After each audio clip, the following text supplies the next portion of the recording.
Hi, it's Kim Coleman, candidate for Congress in Utah's 4th Congressional District, coming to you semi-live. We have a live audience. Yes. Yeah, well, the husband, the kids, and a couple neighbors. Anyway, so we're having some internet problems tonight, so we're not exactly live, but we'll be out to you pretty quickly. And so, as you know, we've been coming to you live almost every night about this time, about around 7 o'clock every night. Trying to reach you. It's hard in our COVID pandemic to find ways to meet with you. So this is how we've been doing it, and I'm grateful that you give us the time and the opportunity to chat. Please feel free to list any questions or comments in the Facebook thread, and this will be posted on our YouTube channel as well, so you can comment there if that's where you're seeing us, and we'll get back with you. But I love to have a guest, so I have somebody to talk to instead of just blank walls sometimes. So tonight I have with me Jordan Teuscher, and he is running for the Utah State Legislature in District 42, which I'm a little bit familiar with because I've been serving there and am currently serving there. Covers the west sides of West Jordan, South Jordan, and Harriman. And so Jordan is looking at a primary, and I wholeheartedly endorse him and hope you give him a real careful look and consider him if you live in District 42. But I'll let you go ahead and introduce yourself and tell us about you. Yeah, thank you so much, Kim. And I really appreciate the chance to be here and to meet with you. I've been following these nightly chats that you've had, and they've been really interesting. So thanks for having me on here. You're one person.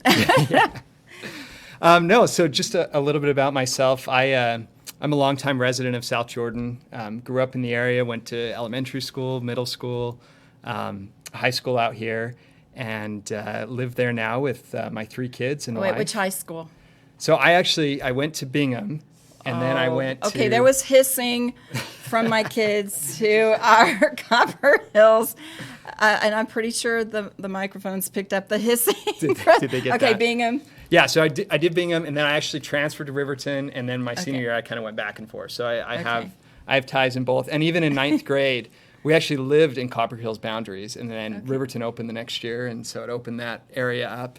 And so in 9th grade, I played for a few weeks on the Copper Hills high school team, football team. So, football. Yeah. Okay, what was your position? I was on the line. On the defensive line. and offensive. Okay. So it was fun, but it was short-lived, and then my friends and I decided to do something different. All right. Well, were you in debate? I was, yep. Okay. So I was the debate president at Riverton High School. So we started that off and actually qualified for nationals all 3 years. Nice. National debater, finished in the top 10 my senior year. So had a lot of experience in debate, had a lot of fun, met a lot of friends. Great. Yeah, so we have a Coleman tradition at Copper Hills in debate club and competition too. So I think we just like to argue. Yeah. Maybe that's it. That is it. But it's good to have conservatives in debate. I don't know what it is about debate, but it really draws those from both sides, I guess, but a lot of more liberal high school students and those types of people that get into it. You know, it really does. And that's been a comment that my kids have had in debate competition is it does seem really representative of a more liberal point of view, and sometimes even the questions that are put forward in competitions feel like that. But anyway, yeah, so it's good that I do think that it's generally a pretty healthy environment that teach our students to have respectful discourse, and that you can argue, debate. I mean, debate is a little bit different, but that we can express and exchange our ideas that are different from each other in a respectful way. I love that about debate.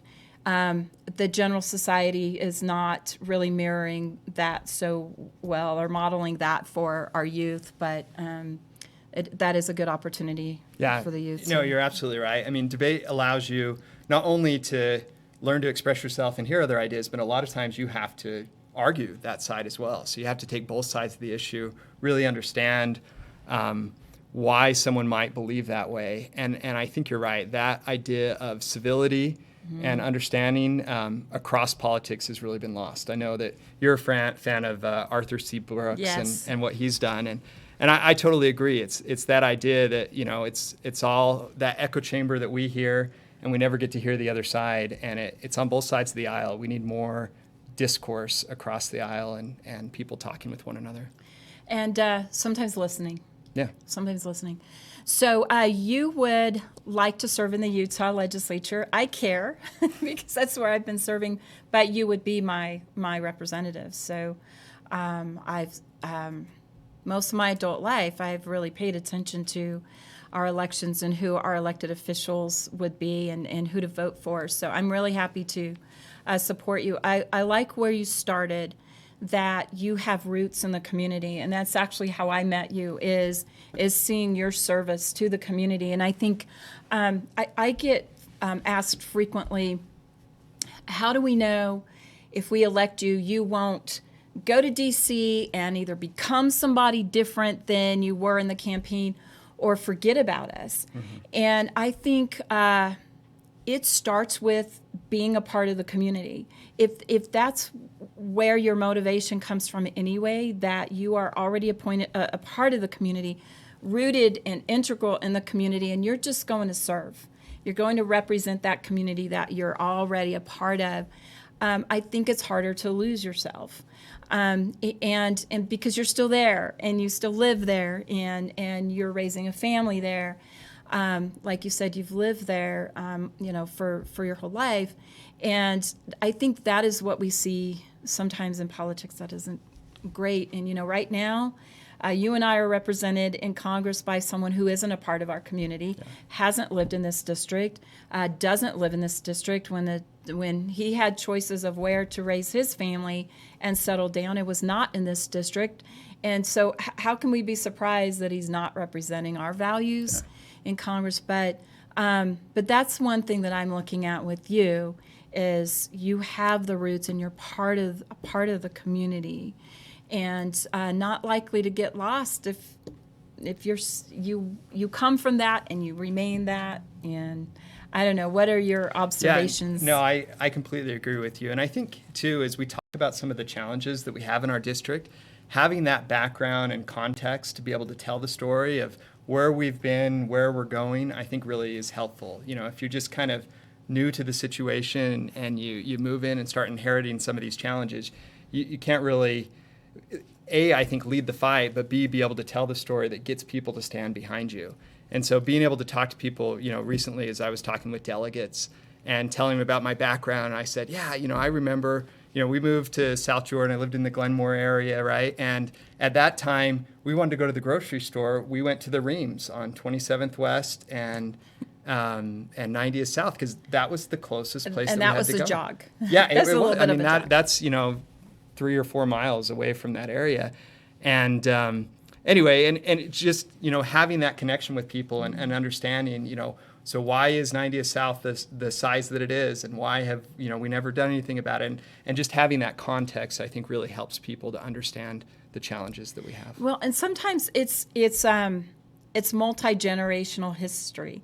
So even though, your history as an adult in this district is what it is, but you have the context for really, there are unique challenges to our West Side communities, and very, very different from the East Side communities. And sometimes people don't like to have an East Side, West Side discussion, but there are realities about how our communities formed on the West Side and the challenges, especially the growth challenges. And like you're talking about, we used to really travel for groceries, but now we've seen you would be representing South Jordan, which is one of the top 3 fastest growing communities in the nation. Mm-hmm. And with that come a lot of problems, or challenges, I should say, challenges and opportunities. So what do you think as a would-be legislator? What are the challenges and opportunities for this district? Yeah, that's a great question. I mean, I think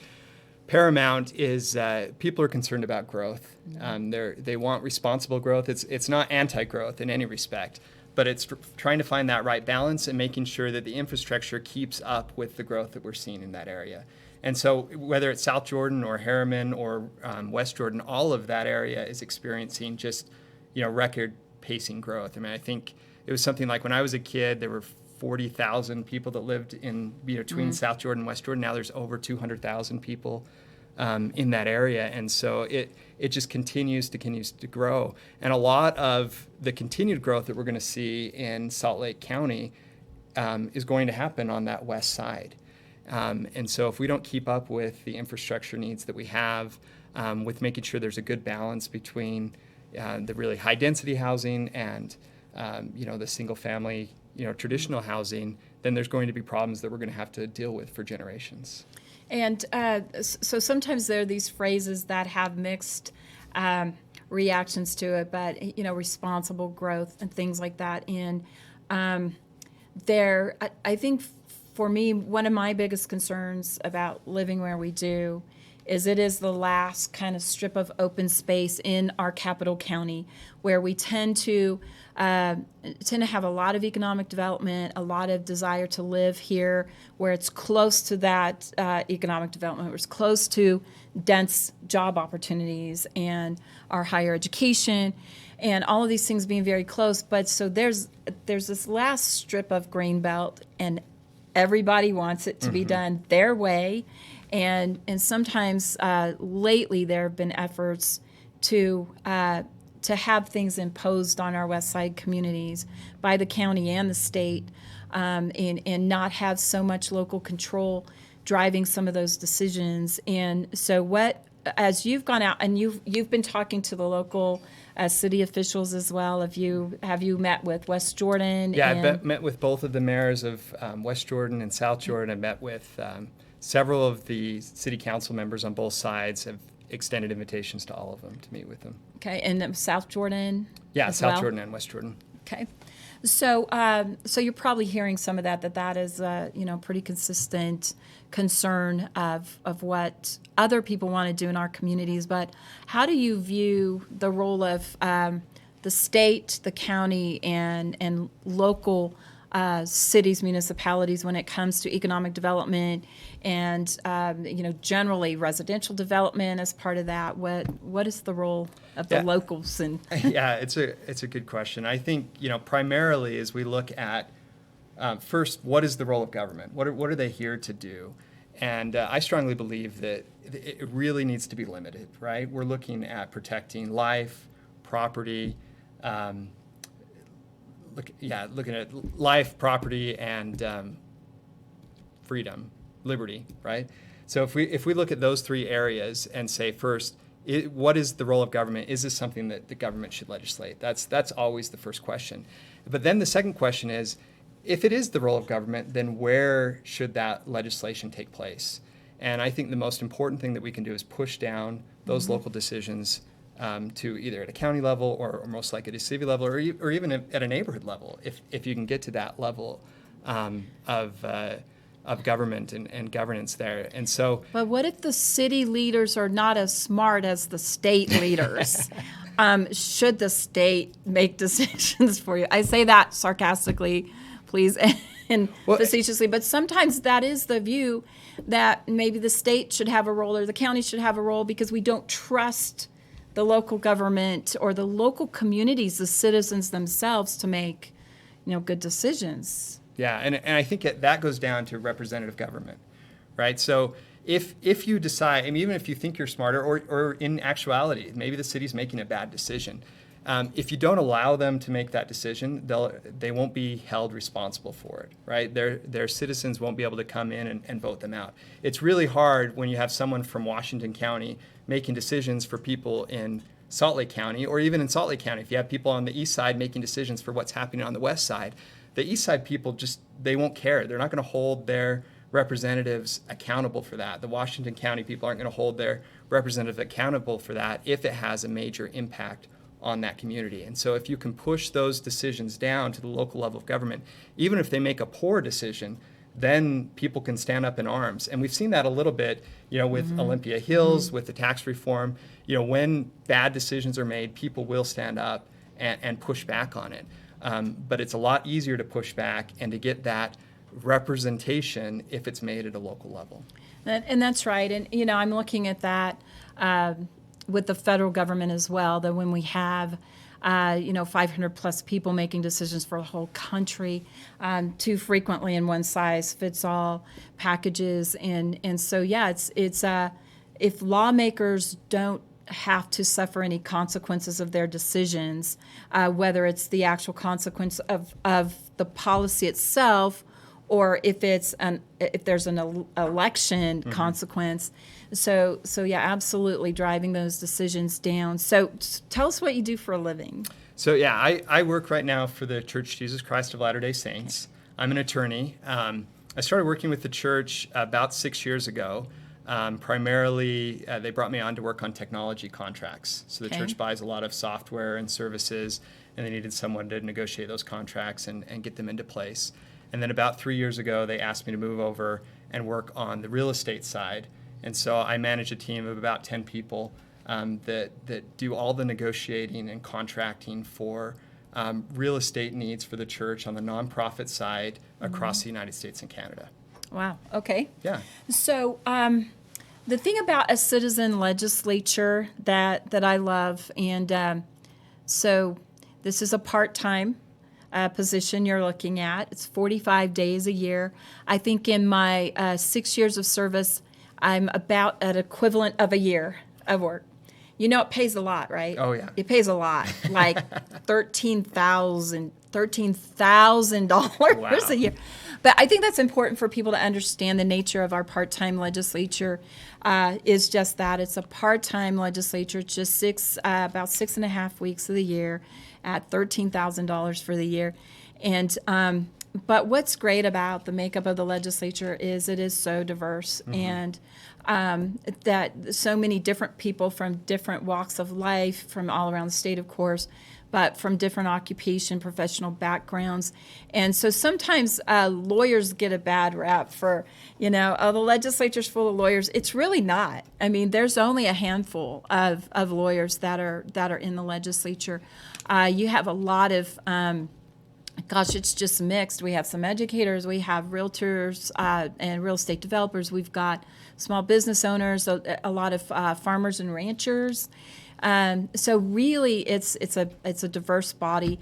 So not a lot of lawyers in the legislature. But so tell me how you think we already heard about your debate background, but so what do you think you bring from your professional background to this position? Yeah, a couple things. One, I'll just kind of generally talk about law and lawyers. A lot of people will come and ask me, like, should I go to law school? Is that a good idea or not? They're not sure if they really want to practice law. Or they say, kill all the lawyers. Someone said that. Kill all the Sorry. Well, and I tell them, I'm like, I think everyone should go to law school, right? I think it is such a great opportunity to be pushed, to learn to think in different ways, to be challenged, to read through different decisions and really understand the rationale behind them. It just is a really well-rounded education.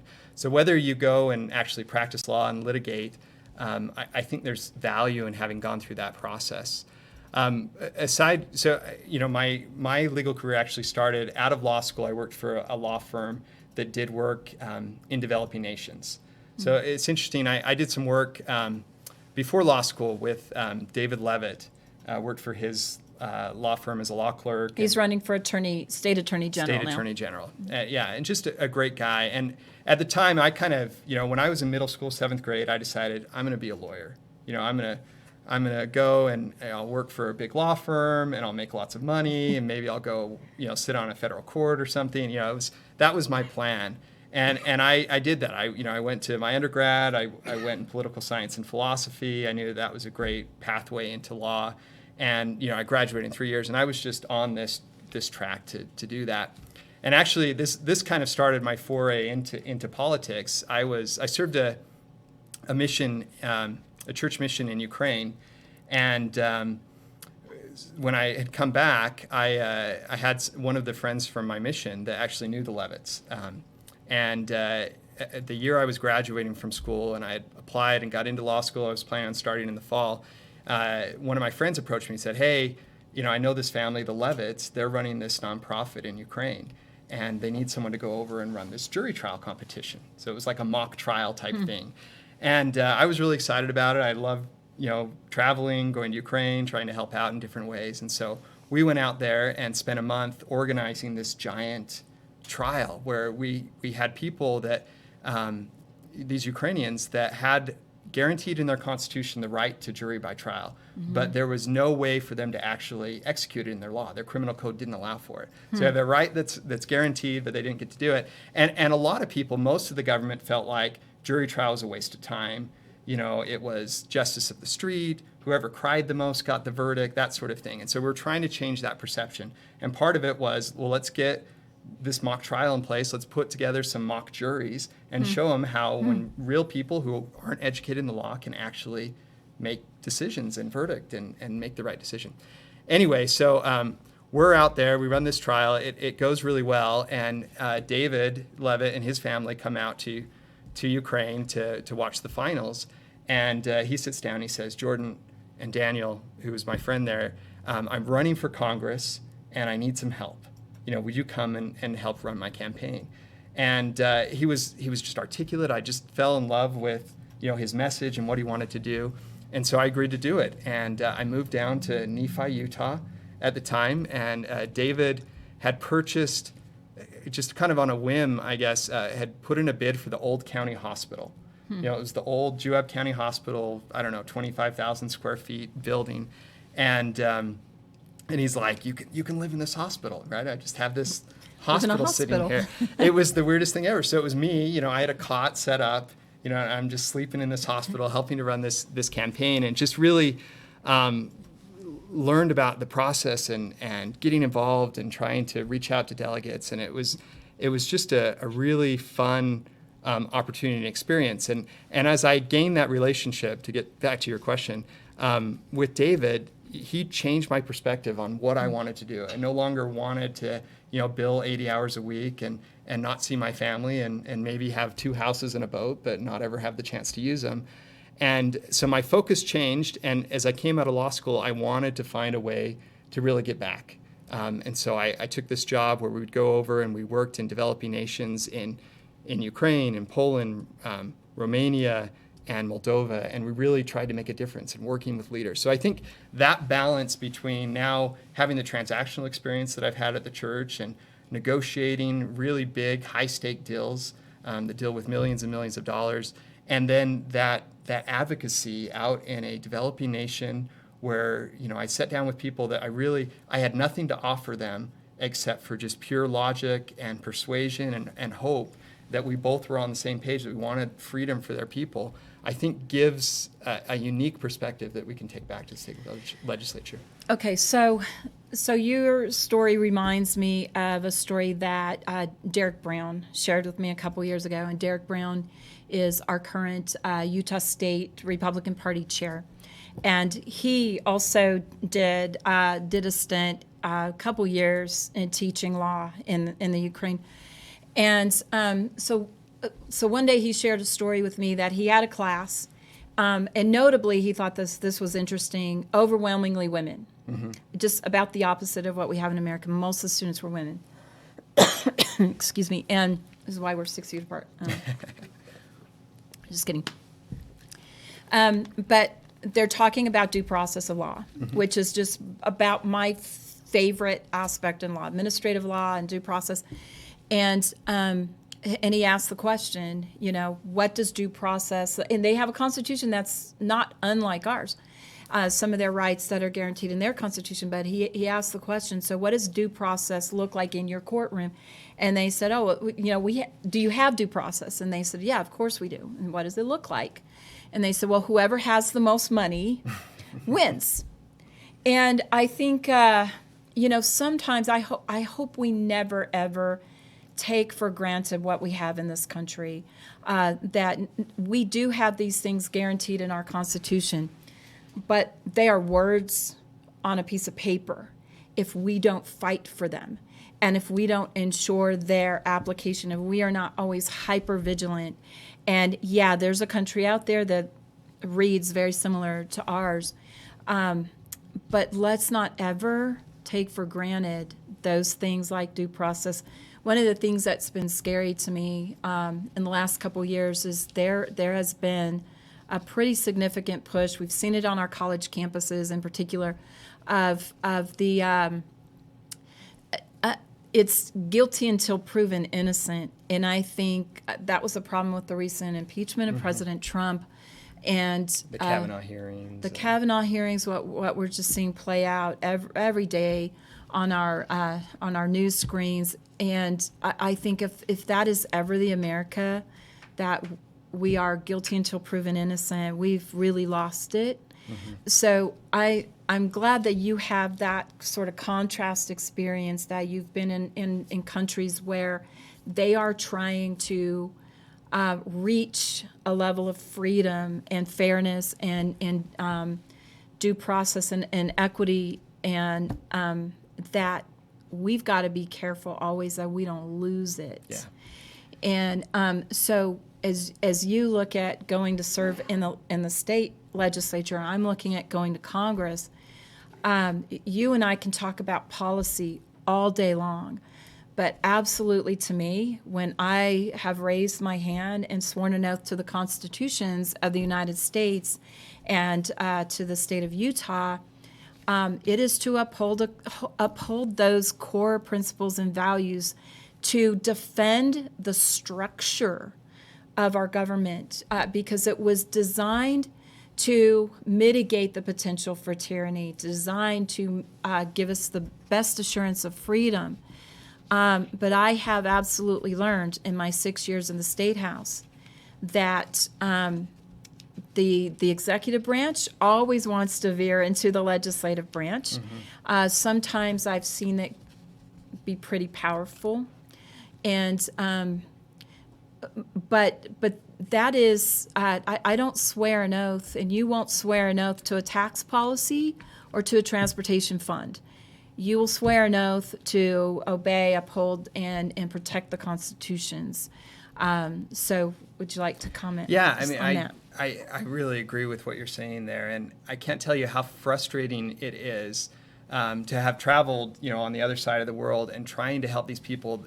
And a lot of times it's young people. They can see it and they want it and they're fighting for it, right? And sometimes they're protesting in the streets and they're trying to get the same rights and freedoms that we take for granted every day. And then you come back here and there's groups that their active purpose in life is to try to undermine those freedoms that we've had for 200 years. And they just don't understand, they don't realize it, they don't appreciate that freedom we have. And so I'm just really grateful that there's good people like you that are running for Congress that can go back and represent us and those freedoms and stand strong and make sure that we don't allow these other ideas like socialism and others that just really undermine what our founders discovered and were inspired to do. Well, one of the most significant impactful experiences I've had as a state legislator was one day waiting to have a meeting with the Attorney General, and he pulled me in just spontaneously a little bit early and said, want you to come meet some people.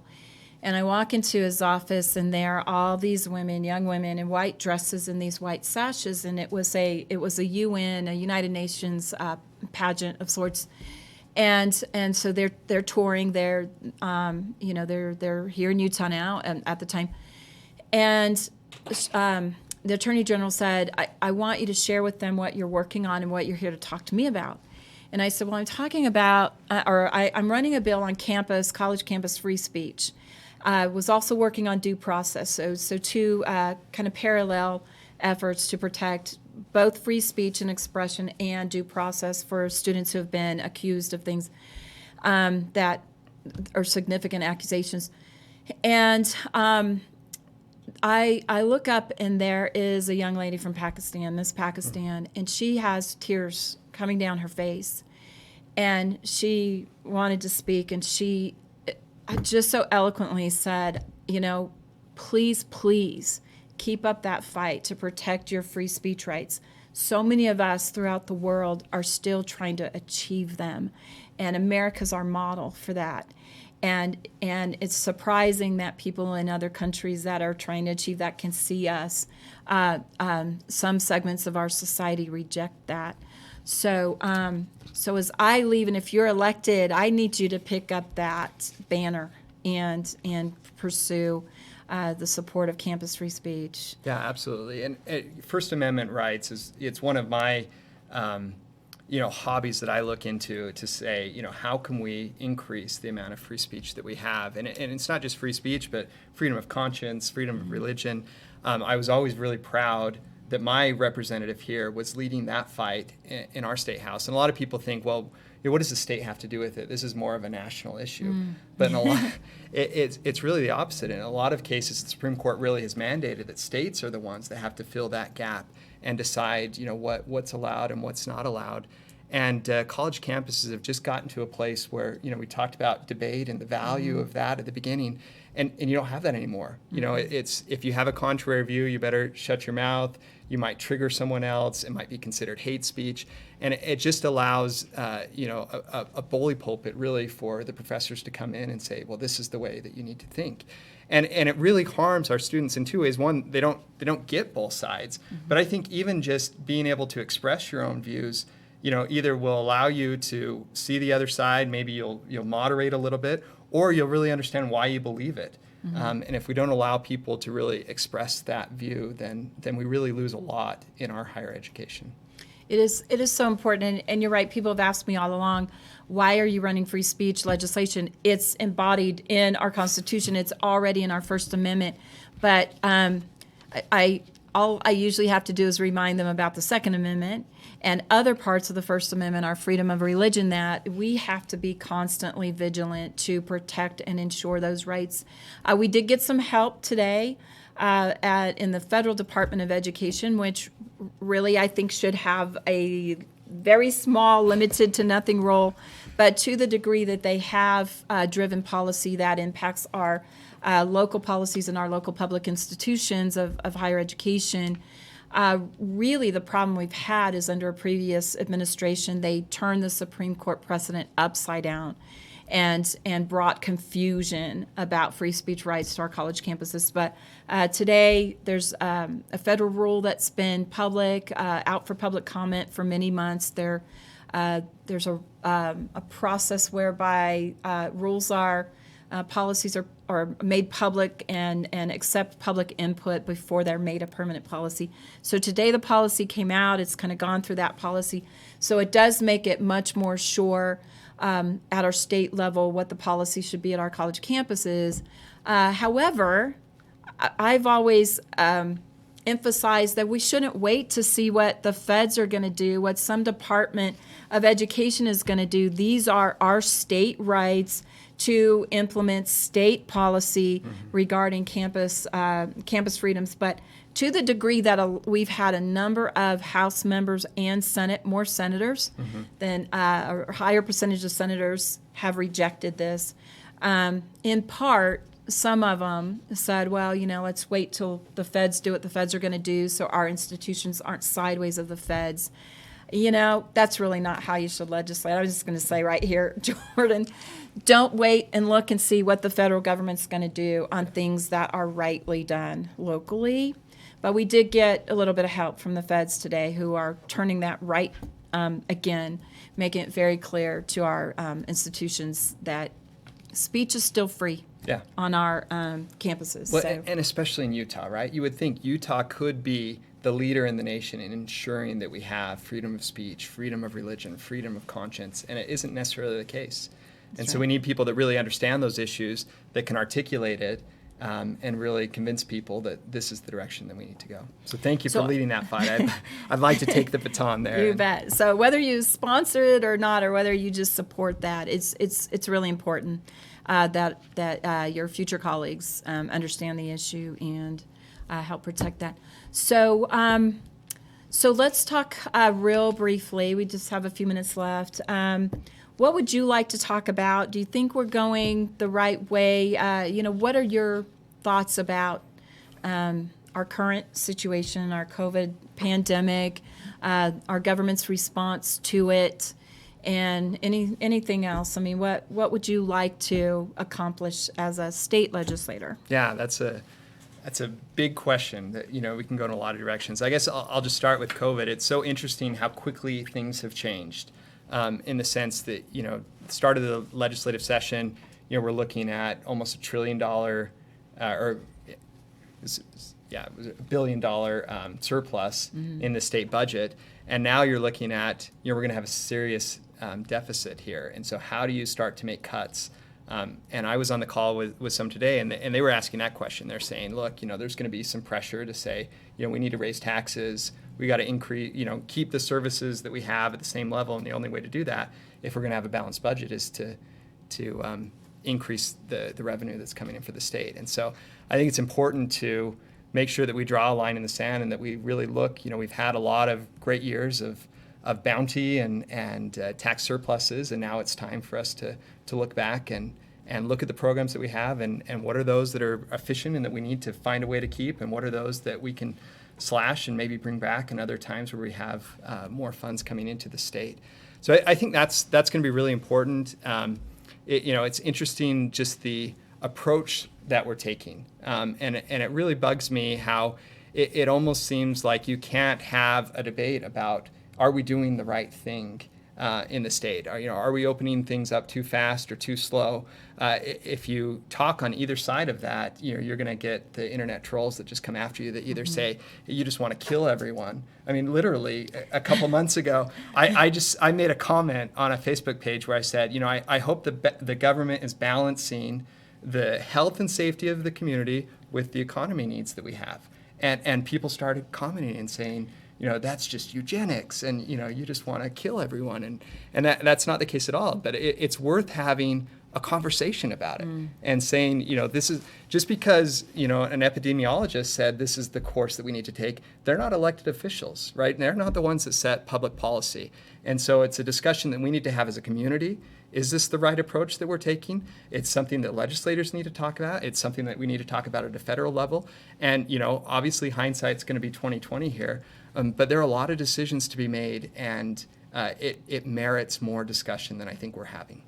It absolutely does. And I think a very unfortunate thing about the time we live in is not knowing what to trust, and really having very limited sources of information to trust. And so if you're elected to this seat, that'll be a challenge for you as well. What do you trust? And we made, as a legislature, we made very quick decisions based on really some level of fear. There's this really terrible disease out there, and now that's turning, and we're learning more about the disease. We have better information. We've learned that there were some sources of information that we shouldn't have trusted, but we didn't know until we found out we couldn't trust them. So that is a big thing. So what do you think? And I have a particular thing that I kind of discuss how I make my decisions. But in a world where it's really hard to trust sources of information, what will help drive your decision-making process? I mean, what's involved there? Yeah, that's a good question, and I'd like to hear kind of your decision-making process. I mean, I think paramount in the whole thing is that you are a representative of the people, and so you want to get as much feedback from those that you represent as much as possible. So to hear what their views are, what they think, interact in different ways, and I think you've done a great job, and I'm sure we'll continue that in representing us in the U.S. House, and in reaching out and explaining your thought process and allowing people to comment and being transparent. And I really value that. And so I think that's number one, is just reaching out to those that you represent and making sure that you're available, that you can hear those opinions. And then it's really understanding those that you can trust, having that group close to you that are your trusted advisors, whether they're other legislators, other government officials, lobbyists, whether it's just people in the private sector. But you start to build an understanding of those that you really can trust, that know what they're talking about, that aren't just blowing smoke, or that they have some sort of hidden agenda, and you can lean on those people in times that you're really questioning what you do. Well, and that is so important, is to listen to the people, and I do feel like I've really tried to make myself available, and I live a lot in social media, And as rough as it can be, I'm learning all kinds of words. People are calling me Jordan. I'm having to look up Urban Dictionary to find out what does that mean. These people just called me, all from the left, but just saying, Democrats. And but for me, it is being rooted and grounded in principles that I can articulate, principles that I know are true, because that's the nature of principles, is they are enduring. And we can get so lost in the fog of war and in the clutter and in just the noise of whatever's going on. A lot of pressure in the legislative process. It can be emotions. It can be figures and personalities, and it can be, we're in a crisis right now.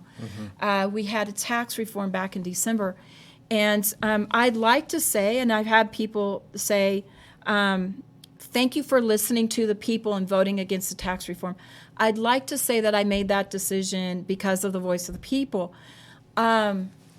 But we made that decision before the people grabbed their pitchforks. Yeah. And I made my decision based on a set of principles that I understood make for good, sound tax policy, which tax policies are not as sound. I knew from the people going in that the people don't like taxes. Funny, they don't like to be taxed. They don't want their taxes to go up. So definitely, I heard that loud and clear from. I'm one of the people too. I don't like my taxes to go up.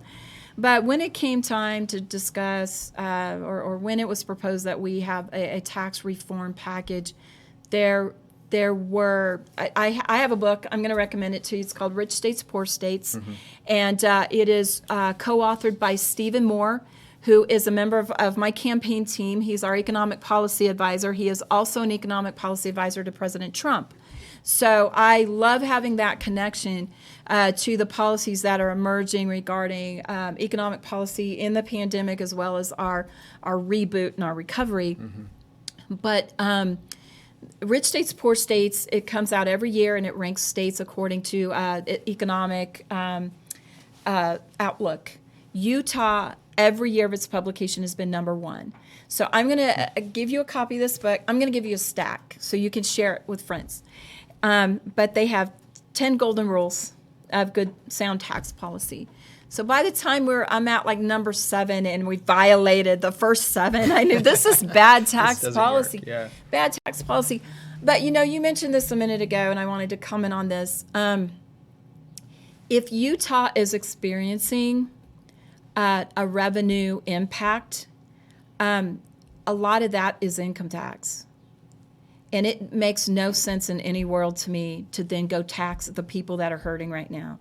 If they've experienced a loss in wages, and that is impacting our state coffers, and anybody out there who's saying the solution to that is to go raise taxes, that doesn't even make sense to me. But so yeah, it is sort of in representative government. They send you. And you can't pull them every time. You can't do a survey on every bill, which is hundreds of bills. So for me, it's important that the people know my principles, that I make my decisions on, my values, my experience, and if that's what you want, send me.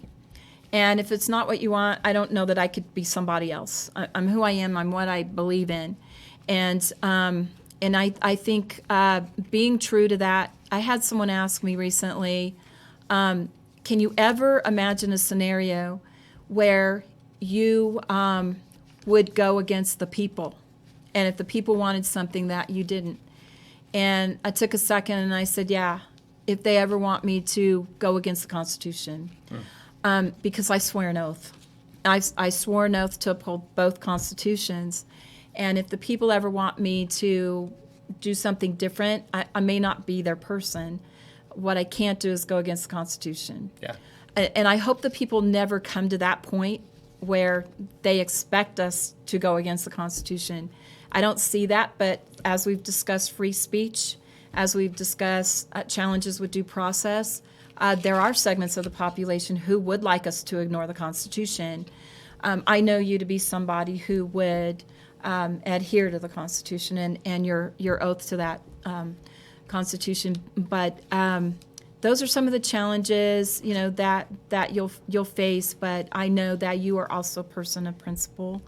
I know that you value the Constitution, so that's why I support you for this race as well. So we have just a minute or so. So would you like to share anything else? What do people need to know about you to vote for you? And let me just say real quickly, you need to register to vote by June 19th if you want to vote in the Republican primary. If you're a Democrat, don't. You do yours, we'll do ours, because it's been in the paper where where prominent Democrats are encouraging Democrats to register Republican and vote. You guys go do you, we'll do us. But if you want to vote in the June primary, check your voter record, check your voter registration, and make sure that you're registered a Republican. Because this year and this year only, you cannot vote provisionally and have the county check it later. You must be registered Republican to vote in our primary by June 19th. Election day is June 30th. But so what do we need to know? What else would you like people to know about you to make their decision? Yeah, I mean, I think I've really appreciated the discussion that we've had here, and just really hope that the efforts that you're taking to get into the U.S. House, that we have that strong representation, because we have to move past the representation that we're having right now. It doesn't represent the values of our community. It doesn't represent Utah and the way that we legislate. Our ideals, our conservative values of fiscal responsibility and limited government. Ben McAdams certainly isn't providing that for us in the U.S. House. So I really hope that things will go well in the primary. And I think for me as well, and my race. So I would welcome everyone to check out my website. It's just jordan4utah.com. So check that out. There I've got some videos that you can see on some of the issues that are affecting our district, and then just some general policy statements. And then really anyone that wants to reach out to me, whether it's text message, an email, phone call, whatever, all of my contact information is there. And I'm happy to talk to anyone as I try to help them understand those core principles that you talked about. Well, great. So you can find Jordan at jordan4utah.com, social media, and I'm very similar, kim4utah.com, and that is something as I've seen Jordan serve the community, again, meeting Jordan in service to his community and through my service in the same community. We're very accessible, so find us. Please ask your questions. We are looking for your votes. We're looking for your support. We both would love a donation as well. They can go to your website and find donations as well. Please donate to Jordan for his race. And again, this primary is pretty quickly around the corner. But thank you for being with us again tonight. And this one is being recorded, and we'll cast this in a little bit. Please share your questions, your comments, and look for us. We'd love to earn your vote, and look forward to communicating with you. Thank you so much. Have a good night. Thanks.